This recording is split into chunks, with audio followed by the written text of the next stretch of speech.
If you guys have ever sat down and watched one of my videos going out on adventures and thought, man, I really want to do that myself, today is your chance.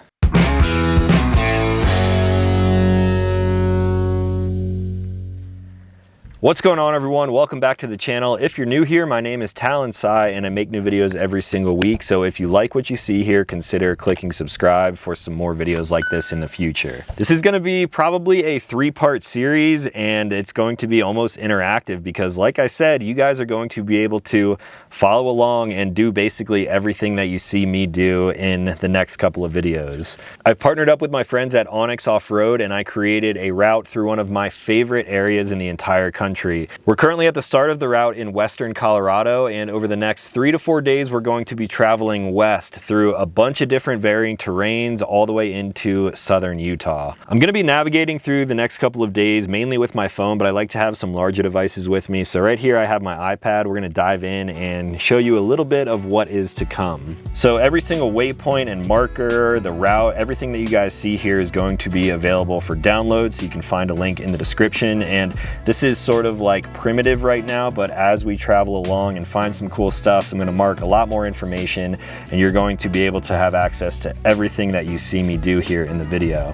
So right now, as you can see, we are at the start of the route in western Colorado, and today we're going to be traveling through mainly desert, but then we will probably be finishing up in this mountainous region here. There's going to be a lot of optional routes too, like this big optional route here that you see in the beginning. We will probably end up tackling that today before camping for the night, and then we're going to drop back down into the desert tomorrow morning. I have this whole mine tour kind of trail planned over here, an optional really hard route, which we may get to that at some point, and then we'll climb back up into the mountains around the La Salles, back down into the desert once we get closer to the Moab area, and we're going to finish in one of the most scenic portions, in my opinion, of the entire country. So you can see the route, you can see a bunch of different markers for where we have to make turns, some planned camp spots and stuff like that. It took me maybe a week or two of like jumping around through all the different features that OnX has to really narrow this down to an interesting route, something that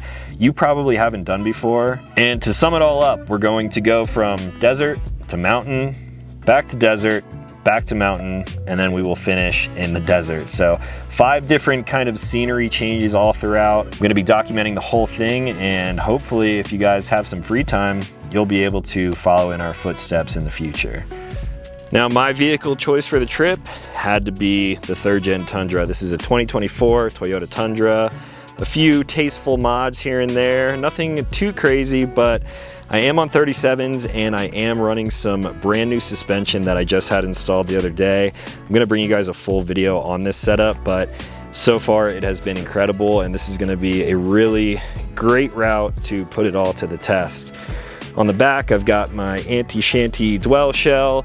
This thing is completely loaded up. I've got all kinds of gear, tools, recovery, water, food, propane, basically everything that I'm going to need to live off-grid pretty much indefinitely.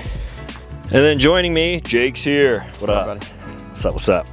This is a 2017, right? 2016 3rd gen Tacoma, like right when they first came out. Yeah. You got full C4 armor, you're on 35s. Method wheels, Fox 2.5 suspension, 14-inch long travel in the rear, super capable. Sherpa racks, Baja lights all the way around. You're dialed in. What more could you ask for?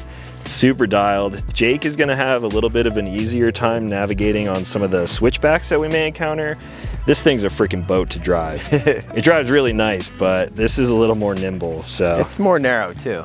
Definitely more narrow, but luckily both of them are wrapped. This truck is completely wrapped. If you can tell, you probably can't, but Jake did that. So the main goal for this trip is really to have fun, see a lot of the beautiful countryside out here, and we're really going to try to not touch pavement as much as possible. We may be able to do it, I'm gonna say like 99% off-road. We will have to stop for fuel at one point, and that will be marked in the waypoints on the map that you can download. So I think we're gonna air down now, stay aired down for the next like 3 or 4 days, and we're gonna have a blast. So buckle up and join us for the ride, literally.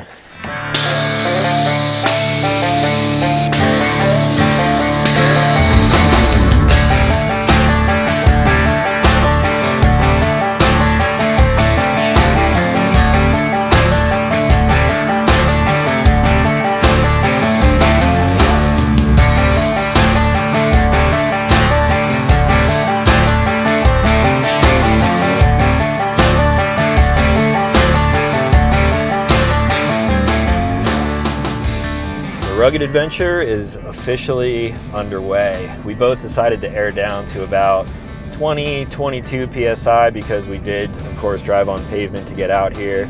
So tires are warm, pressure was a little high. Tomorrow morning they should be sitting around maybe 18 to 20, depending on how cold it gets tonight. Now this whole area is really interesting because it was just farmland, but then it's high desert at the same time, and it kind of opens up into little canyons here and there, which you can't really tell from when you're back in town. The terrain on a map looks pretty flat, but there are a lot of little hidden gems all scattered throughout this area. We're currently on 25 Mesa Road, which is a very easy road to drive. You can do this in pretty much any vehicle. And we probably won't get into any like super technical stuff until tomorrow. Today should be pretty smooth sailing all the way up into the Uncompadres. We're going from BLM land to National Forest, back to BLM, and it's just kind of like a mixture of public lands all over the place out here, which is why I love being out west. We have officially entered the Uncompadre Plateau, and we are already deviating from the original plan. There's so many different like side roads around here. Look at this. This is beautiful over here. We could camp right here. If we weren't driving for like only 30 minutes, I would say we could camp right here. This is pretty cool. Yeah, it is pretty dope. So the main route that I planned is on some pretty like easy graded roads, and we decided to take a little offshoot here just to make things a little more interesting. Hopefully a little rockier. I noticed that there are some springs noted along this route, so maybe we'll find something cool on this little like side detour here. I'm actually gonna drop a waypoint here just so I know where we deviated already. We're like a quarter mile into this detour, and it is already more fun than just a big open graded road. A little tighter, some little switchbacks. We're like climbing up and down hills. This is what it's all about, just getting out and adventuring, going places that other people might just drive right past.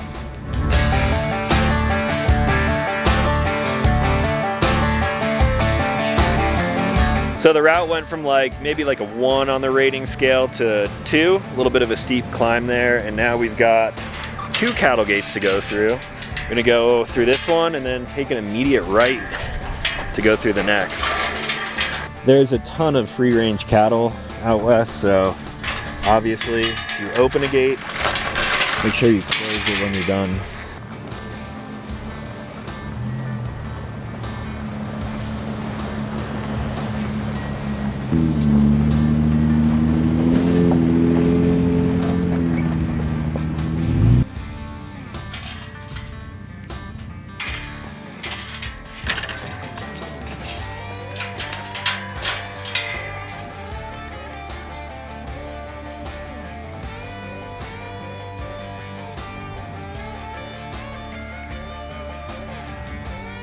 Whoa, that drops off back there really deep.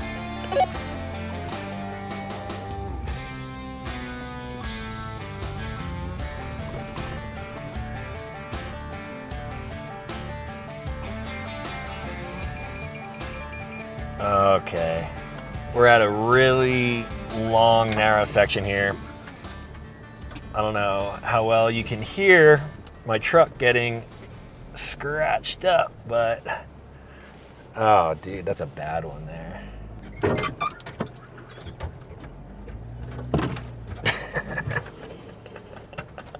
God damn it. I'm just laughing to myself up here. We've come too far now. We can turn around and get the same pinstripes that we've been getting, or we can just get new ones. That one sounded like the Titanic sinking. Yeah.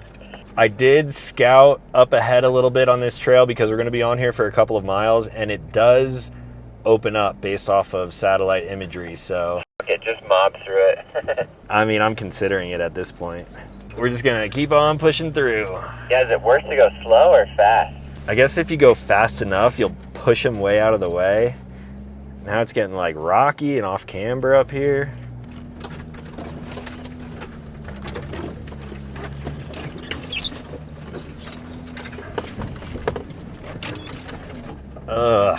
This is why you wrap your vehicles, people. Ah, I hate that. Oh, I hate it. That's the sound of a rewrap. Yeah, so can I get on your books to wrap the Tundra? All right, I see a little bit of smooth sailing for the next like 100 yards. It makes me feel good. Oh, he's getting a little more technical now. This is just like a Forest Service road, kind of. I'm not sure what you would do on a road like this other than camp, but I would say this is like maybe a 2.5, 3, maybe. Definitely recommended for slimmer vehicles. You look like you're driving straight into a bush. It's so sick. I'm sorry about this, by the way. If you don't want to scratch your truck up, I mean, there's no point in turning around now, but... I'm good. I mean, it is what it is now. Oh my gosh. I ain't even mad. The struggles of adventuring. Oh my gosh, dude. Honestly, How's yours look? I mean, mine's white, so... Yeah, it's hard to see with white. It's fine. This is what worries me with this. Like, this could probably be buffed out. It's not good. So I think we're gonna name this detour Pinstripe Alley because it is so tight. Way too tight for a full size, even tight in some places. I'm doing okay, but watching you as you're hitting everything. Especially up here. Yeah, trying not to hit my awning or the camper. I'm folding my mirrors in and just going, eh. It's like that episode of SpongeBob when he's backing up the boat. It's like, so if you don't like pinstripes, you're gonna want to avoid this one. We're gonna keep on pushing forward though. Well, I keep mentioning scenery changes, and I think we have officially made it out of Pinstripe Alley.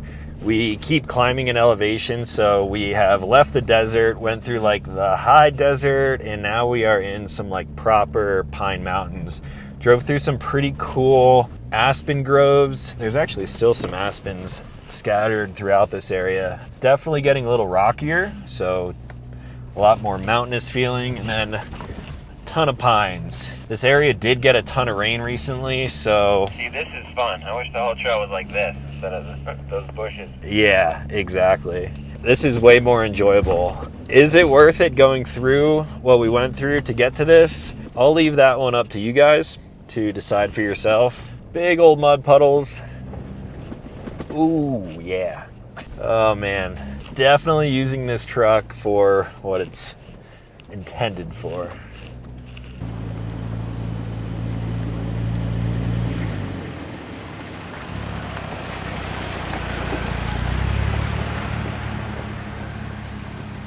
I was trying to avoid puddles, but the mud hides the pinstripe, so. Now, when you're driving through areas like this, you see a ton of natural water features everywhere, and on the map it indicated that there was a spring right over here, and that must be feeding this little like mountain pond. Can't quite call it a lake. How much to jump in that? 20 bucks. 20 bucks. I don't want to see you even do that. So the spring must start right over here, because this all looks like it's just trickling out. Super giant aspen trees up here.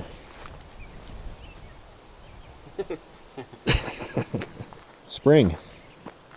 It probably starts just in the ground right here and then slowly goes down. Yeah. All right, we're back from our little detour and we are on our actual route. We came in 25 Mesa Road, decided to do that detour, which, what do you think about that?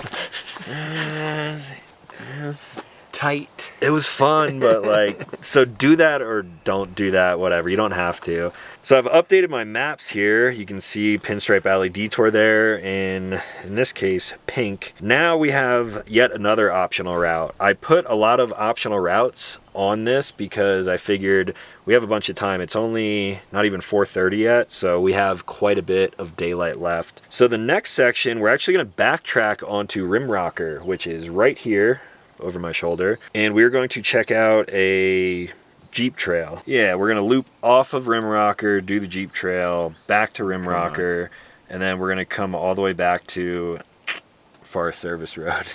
Okay. There's a lot of pines here. Yeah. So I think it'll be That looks wide open. Yeah, that's like proper graded road there. So we'll hop on that, loop back around to the other side of the Rimrocker, and then I have a tentative late camp spot there, but also we could come back up to where we're at and camp. Yeah, it's super pretty up here. Right over there, so. Yeah, a lot of aspens, pine trees. So roughly 4:30-ish now. I'm not sure how long this section's gonna take, but it's gonna be fun. We're gonna make it fun. That's why we're doing this. Yeah. After a brief little zip down the Rimrocker, we are at this Jeep trail loop. It's going to take us off on a 3 out of 10. It says 3.5 hours to go 12.4 miles. I should probably tell Jake that. I'm reading about this trail. It says 12.4 miles takes 3.5 hours. Damn. Sometimes on those time things they kind of exaggerate just because of people stopping and whatnot, but it's totally up to you.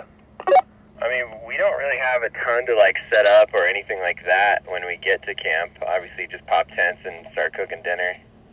Yeah, I think we do it. It looks like there are some optional outs. I don't know if they would be harder or easier, but it looks like it's all pine, so we should be able to turn around if we need to.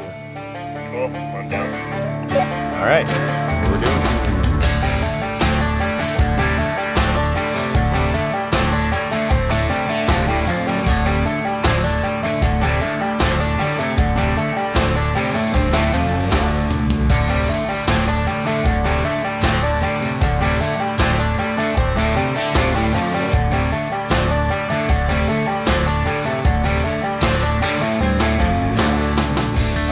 Now we're getting into some more technical parts of this trail. This is probably why it's rated a 3.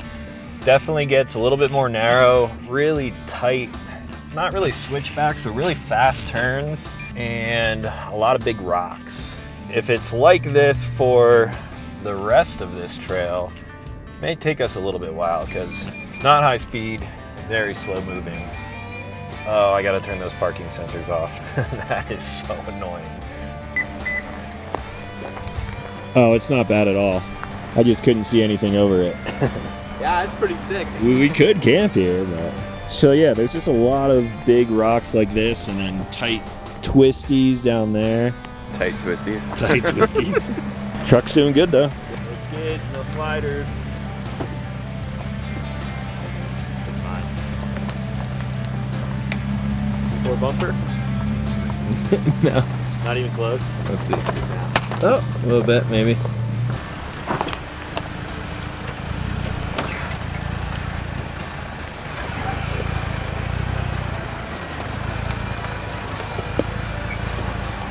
Got all the clearance.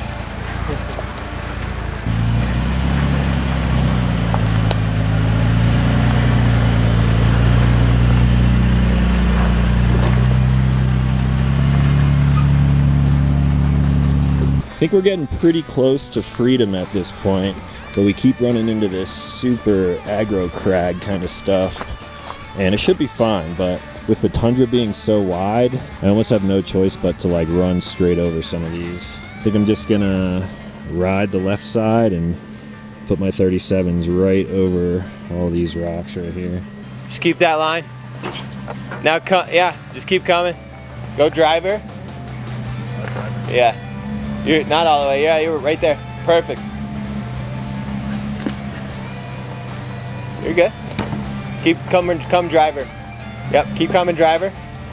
Yep. Come at me. Forget how tall this truck is sometimes. Yeah. It feels like I'm gonna hit it. Go driver more. Come towards me. You're good. Hand off. Big truck stuff.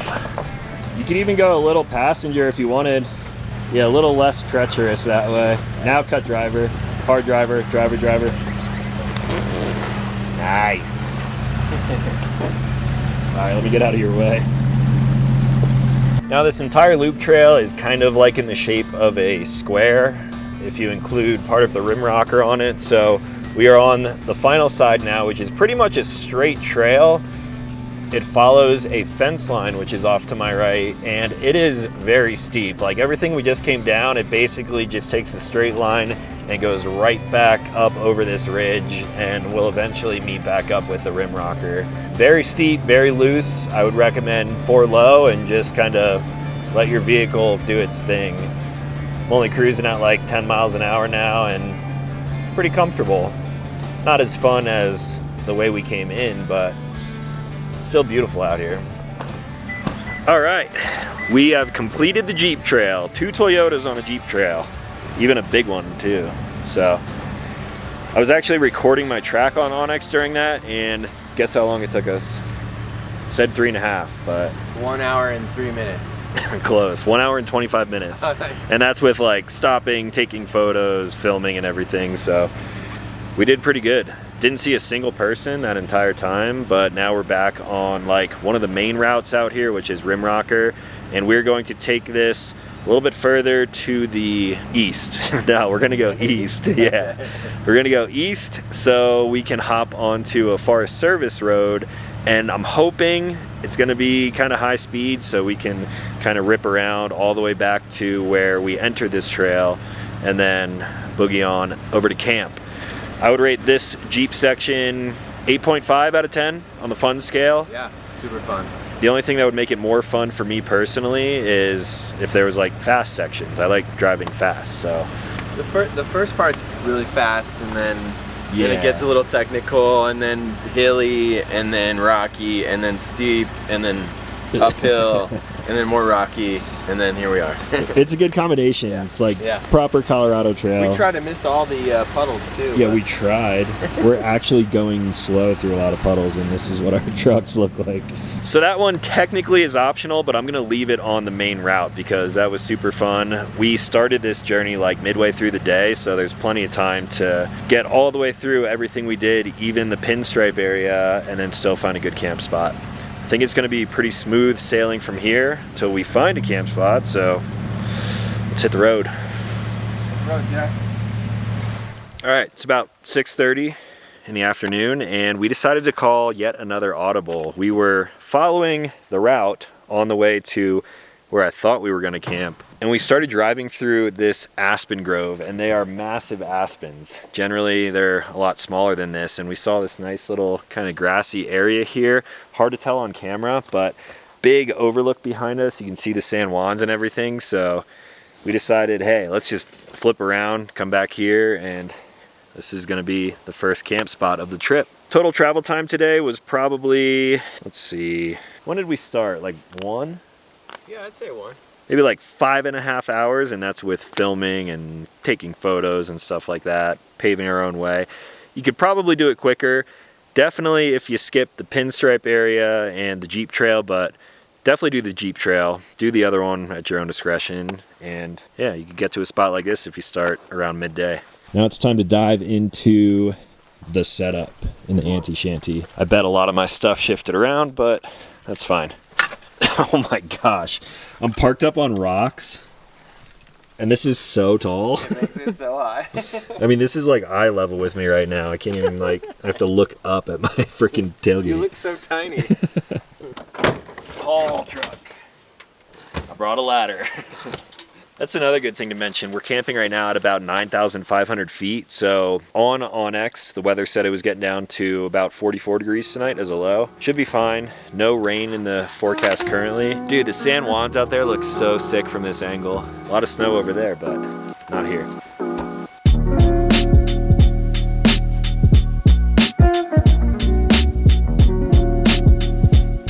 All right, this is gonna be the cooking setup for the trip. I tried doing something a little more dialed in, but it's pretty much just like Vertex bags with utensils and paper towels and cleaning stuff, Jetboil Genesis, and handy dandy Leatherman Signal. I actually have this thing with me pretty much all the time, but can't open her. Got pasta salad, potato salad, chips. Got some snacky stuff for tomorrow during the day too, because we're probably not gonna hit pavement at this point until like noon.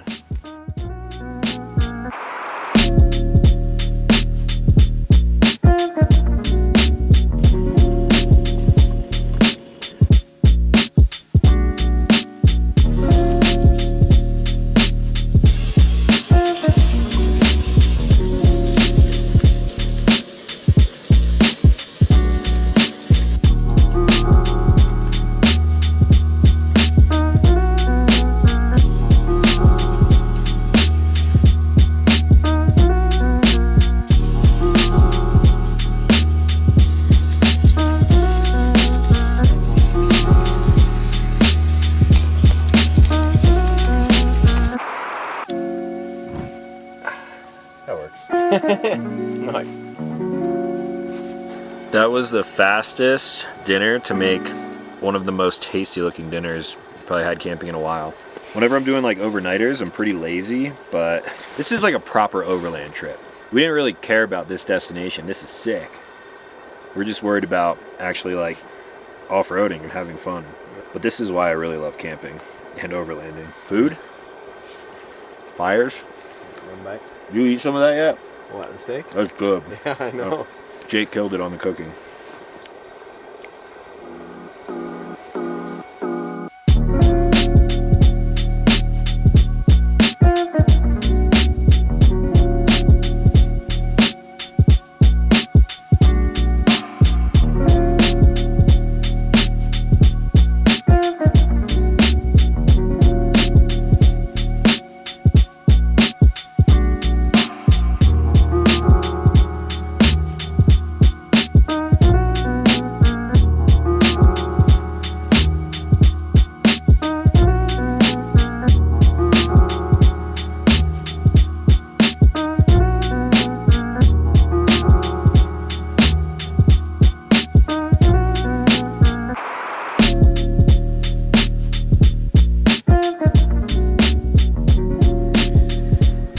So we were finishing up dinner.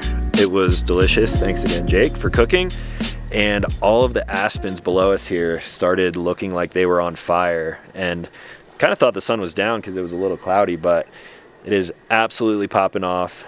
Been popping off now for like 10-15 minutes. So I started getting some work done, but I decided while there's still a tiny bit of light left, I'll give you guys a quick gear camper rundown, and I'll basically show you everything that I have with me for the trip. Let's get some lights on in this piece.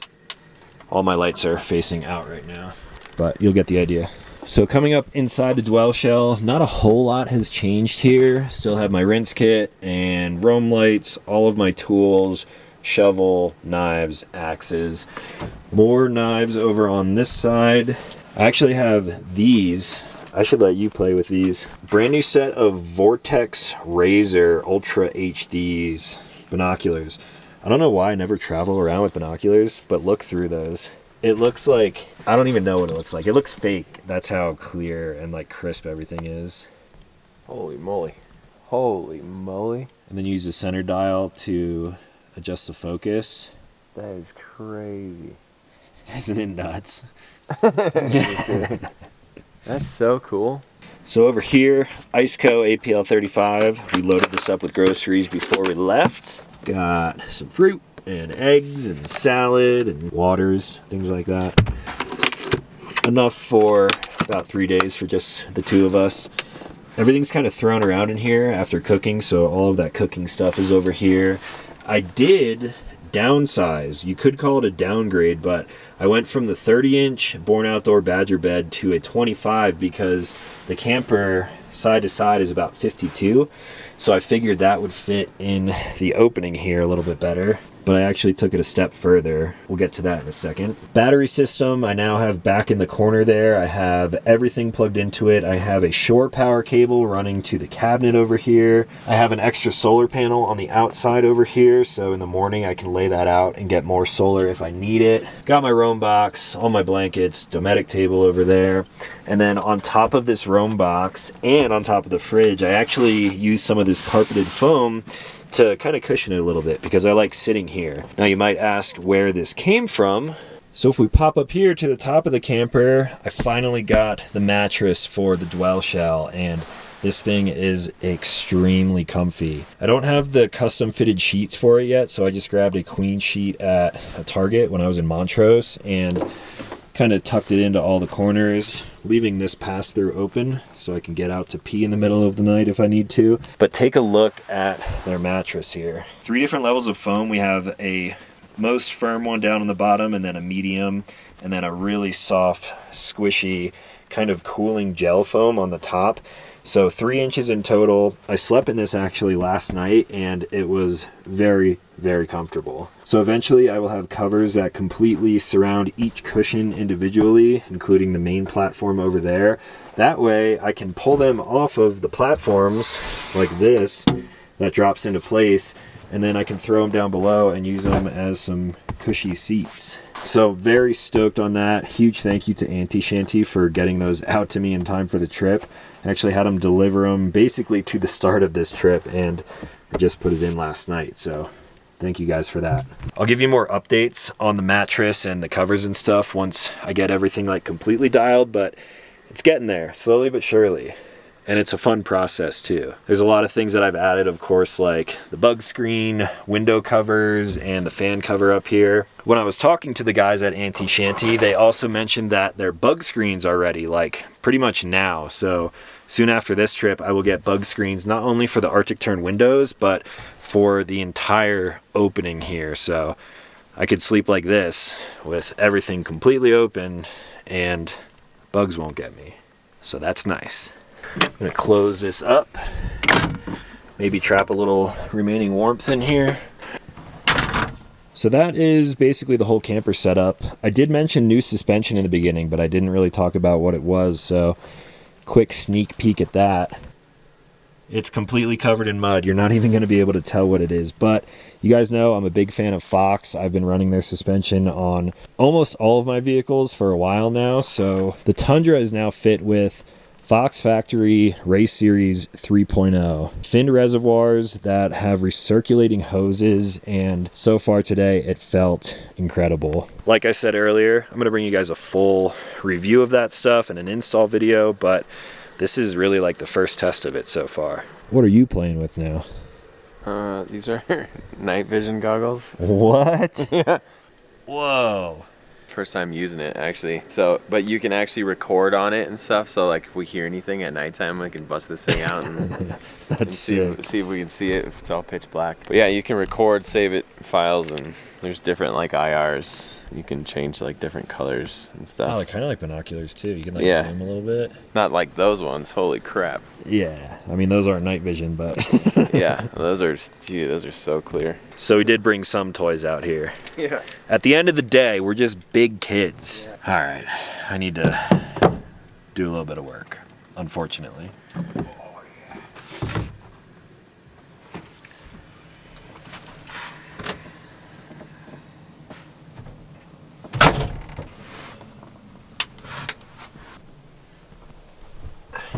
Alright guys, it's about 10:30 at night, and just to the south of us, like towards where we're looking at the San Juans, there is a massive cell storm rolling through. Crazy lightning for the past like 30 minutes to an hour now. Luckily though, I think it is going to stay pretty far south of us, so nothing really to worry about there. We got some nice aluminum enclosures here, insulated as well, going down to like 40 or so tonight.